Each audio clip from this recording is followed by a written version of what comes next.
berjalan sesuai dengan visi dan misi yang telah ditetapkan oleh pemerintah atau institusi terkait.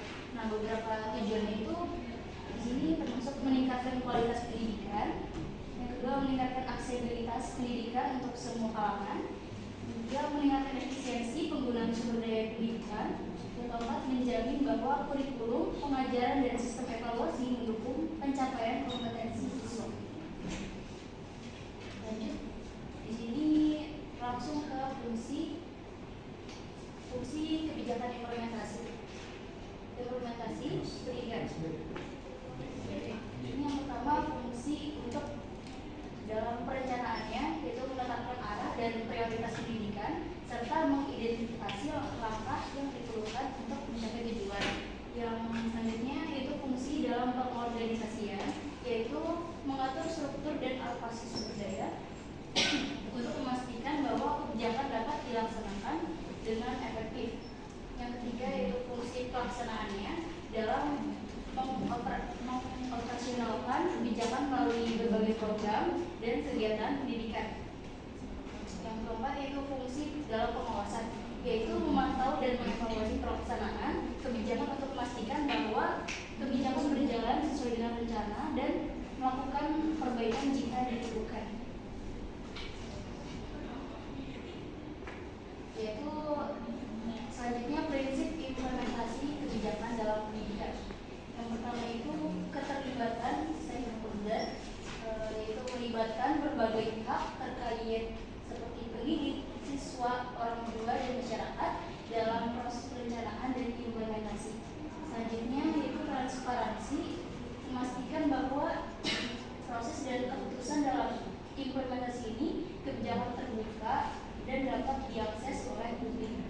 Yang kedua itu kepatuhan terhadap regulasi, yaitu dengan mematuhi peraturan dan standar yang berlaku untuk menjaga kualitas dan integritas pendidikan. Selanjutnya responsif terhadap kebutuhan, yaitu menyesuaikan kebijakan dengan kebutuhan nyata dan perubahan kondisi pada lapangan. Yang kelima yaitu evaluasi, yang terakhir evaluasi dan perbaikan berkelanjutan. Nah, setelah prinsip di atas itu terpenuhi, terus yang terakhir itu ada bagian evaluasi dan perbaikan secara berkala dan yang mengevaluasi pelaksanaan kebijakan dan melakukan perbaikan untuk meningkatkan efektivitasnya.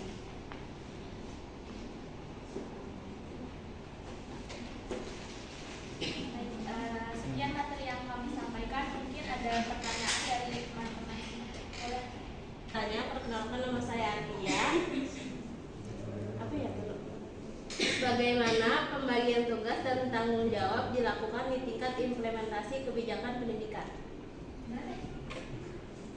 Bagaimana pembagian tugas dan tanggung jawab dilakukan di tingkat implementasi kebijakan pendidikan?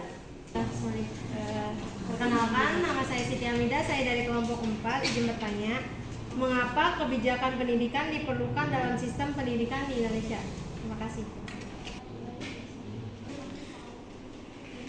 Perkenalkan, saya Lawalistra dari kelompok 1. Izin bertanya, bagaimana peran teknologi informasi dan komunikasi dalam meningkatkan efektivitas pengelolaan satuan unit pendidikan? Berikan contoh konkret. Saya adalah Maini dari kelompok 5. Ini bertanya mengenai pengorganisasian di lingkup sekolah. Nah, organisasi kan pasti ada strukturnya ya. Tolong dong jelasin struktur organisasi yang ada di sekolah itu seperti apa.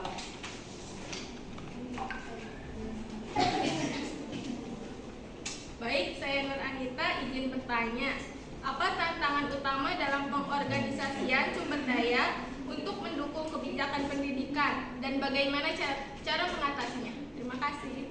Baik, terima kasih. Aku izin bertanya, menurut kalian bagaimana tanggapan kalian mengenai implementasi kebijakan pendidikan saat ini di Indonesia? Itu teh. Terima kasih.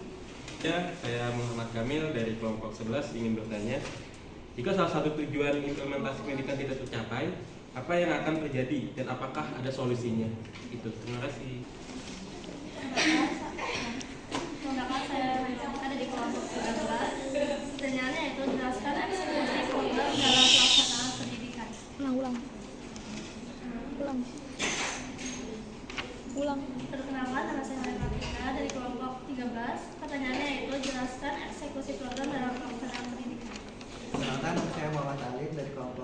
yang bertanya, tadi kan salah satu prinsip implementasi kebijakan adalah transparansi. Coba berikan contoh konkretnya. Terima kasih. Nama saya Faiza dari kelompok 14. Tadi kan sudah dijelaskan itu salah satu tahapan implementasi kebijakan pendidikan itu ada pelaksanaan. Jadi apa sih faktor yang mempengaruhi keberhasilan pelaksanaan kebijakan pendidikan di sekolah dan berikan contoh keberhasilan tersebut. Bapak, nama saya Siti Novita. Saya ingin bertanya, apa saja langkah-langkah yang harus diambil dalam pengorganisasian untuk memastikan bahwa kebijakan pendidikan dapat diimplementasikan dengan baik di lapangan? Ayo. Ya, perkenalkan saya Cemareta dari kelompok 8. Izin bertanya bagaimana sekolah dapat melibatkan stakeholder dalam proses perencanaan kebijakan sekolah. Saya Kaila dari kelompok 2. Sebutkan contoh penerapan dalam tahapan-tahapan implementasi kebijakan pendidikan. Iya, terserah. Izin bertanya, saya Fafa dari kelompok 6. Izin bertanya mengenai faktor apa saja yang bisa mempengaruhi jika salah satu prinsip implementasi kebijakan pendidikan tidak diterapkan dengan benar. Tujuan dari masa studi kami yaitu implementasi kebijakan pendidikan terdiri dari 4 tahap utama, yaitu perencanaan, pengorganisasian, pelaksanaan, dan pengawasan. Setiap tahap saling mendukung untuk memastikan kebijakan berjalan efektif dan efisien. Tujuannya adalah meningkatkan kualitas, akses, relevansi, dan kesetaraan pendidikan. Prinsip seperti keterlibatan stakeholder, transparansi, dan evaluasi berkelanjutan penting untuk menjaga efektivitas kebijakan. Dengan implementasi yang tepat, kebijakan pendidikan dapat meningkatkan sistem pendidikan dan memberikan akses yang lebih merata bagi seluruh masyarakat. Yang pertama itu pertanyaannya, siapa yang paling bertanggung jawab atas pengelolaan pendidikan di tingkat sekolah? Nah, ini menurut saya jawabannya A, kepala sekolah. Mungkin dari teman-teman ada jawabannya? Sama. Yang kedua, pertanyaannya, dalam pengelolaan pendidikan di tingkat mikro, siapa yang berperan dalam menyusun kurikulum sekolah? Menurut saya jawabannya E, dinas pendidikan. Beda.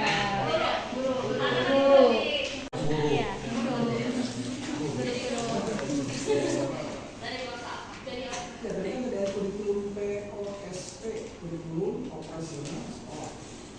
Yang buat siapa? Guru kan? Yang kurikulumnya kan? Itu kurikulum ini. Pertanyaannya apa yang menjadi fokus utama pengelolaan di tingkat mikro?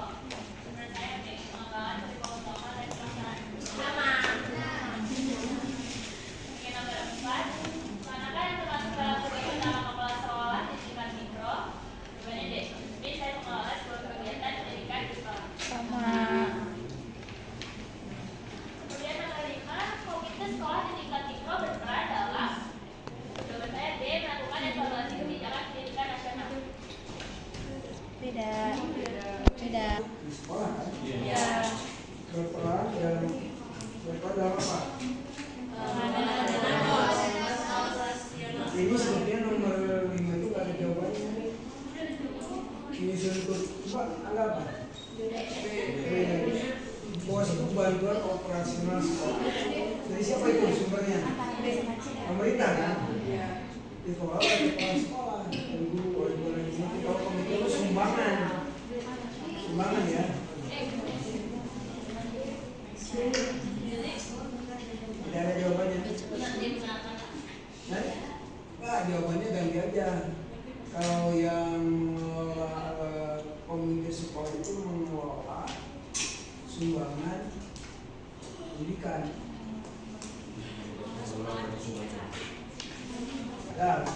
Dimasuk ke tingkat metro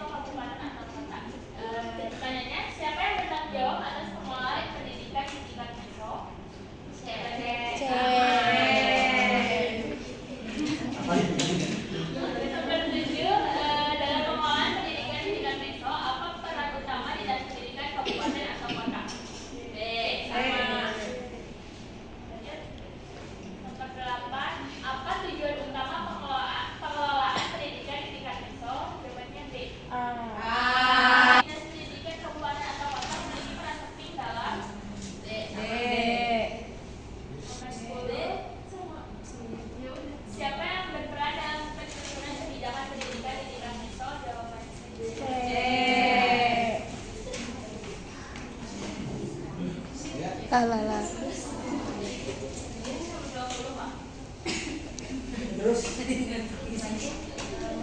tingkat makro nasional. Siapa yang memiliki otoritas tertinggi dalam pengelolaan pendidikan di tingkat makro? Nomor 12, apa yang menjadi fokus utama pengelolaan pendidikan di tingkat mikro? Jawabannya makro. Di tingkat makro. ya maafnya dia mau.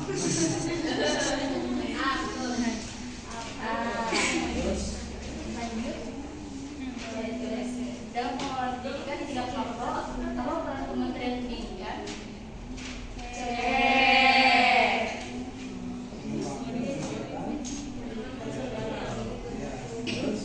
Nomor 11, kebijakan pendidikan nasional disusun oleh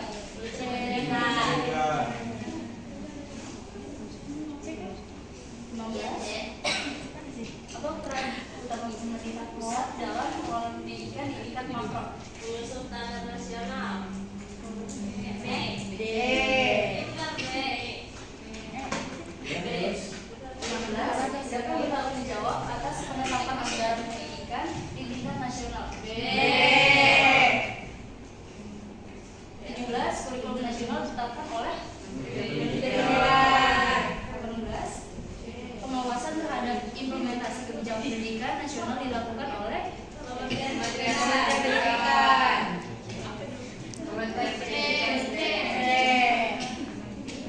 ya, terus Apa tujuan utama dari pengelolaan pendidikan di tingkat makro?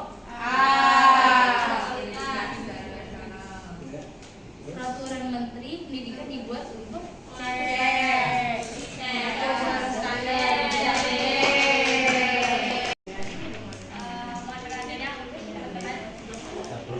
Saya ingin menjawab pertanyaan dari Teh Kaila, yaitu sebutkan contoh penerapan dalam tahapan-tahapan implementasi kebijakan pendidikan. Tadi kan ada 4 tahapan ya, perencanaan, pengorganisasian, pelaksanaan, dan pengawasan. Yang pertama perencanaan, contohnya itu pemberlakuan kurikulum baru. Seperti yang sudah saya sampaikan tadi, seperti kurikulum merdeka. Nah, ini merancang kurikulum baru yang lebih menekankan kreativitas dan pemecahan masalah. Kemudian membuat rencana kapan kurikulum itu diterapkan di sekolah-sekolah. Nah, kemudian pengorganisasian. Contohnya itu, misal sekolah itu pengen menyediakan laptop untuk sekolah, komputer untuk sekolah. Nah, di pengorganisasian ini pemerintah bekerjasama dengan Dinas Pendidikan Daerah untuk mengatur pembelian dan distribusi laptop ke sekolah-sekolah serta memastikan siapa yang bertanggung jawab di setiap daerah untuk pengorganisasian. Kemudian ada pelaksanaan, contohnya itu penggunaan teknologi dalam pembelajaran, gadget. Nah, guru dan siswa mulai menggunakan aplikasi belajar online atau video pembelajaran di kelas untuk mendukung proses pembelajaran. Kemudian yang terakhir itu ada pengawasan. Contohnya itu mengevaluasi hasil kebijakan atau kurikulum baru, kan? Nah, pemerintah itu memeriksa apakah penggunaan laptop atau kurikulum itu baru benar-benar membantu siswa belajar. Kalau misalnya ada masalah, mereka akan memperbaiki dan mengevaluasi hal tersebut.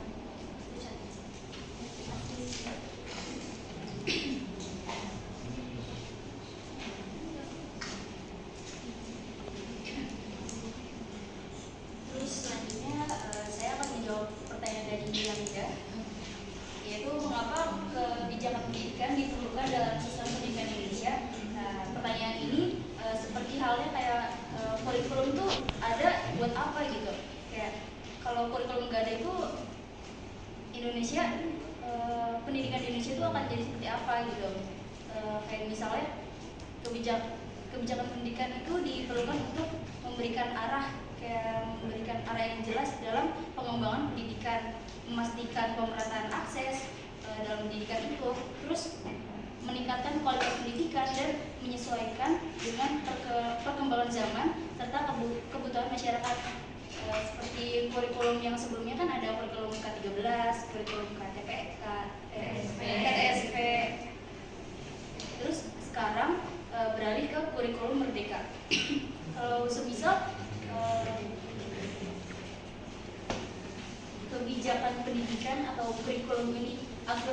kurikulum nggak ada tuh jadi kayak jadi di Indonesia ini jadi tidak ada standar pendidikan nasional. Kayak tanpa kurikulum tuh nggak ada standar yang jelas, kayak kebingungan bagi guru dan siswa dalam media pembelajarannya kayak apa. Terus dalam evaluasinya juga kurang konsisten.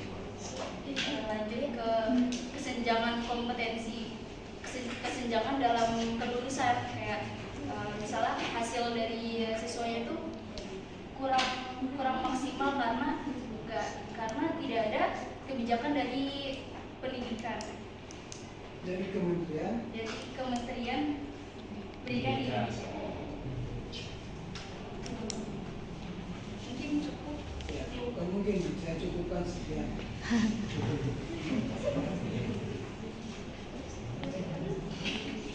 Sudah 3, masih ada lagi. Satu lagi.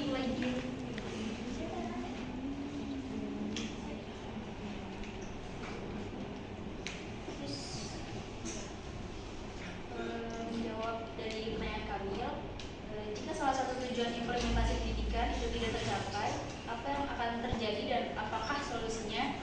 Kalau semisal tujuan implementasi pendidikan ini tidak tercapai, itu dampaknya bisa berupa rendahnya kualitas lulusan seperti yang tadi saya sampaikan, kayak ketidakpuasan stakeholder dan ketimpangan akses dalam pendidikan. Nah, solusinya itu gimana? Jadi solusi itu melakukan evaluasi menyeluruh untuk mengidentifikasi masalah dan menyesuaikan strategi implementasi melalui revisi kebijakan atau peningkatan sumber daya.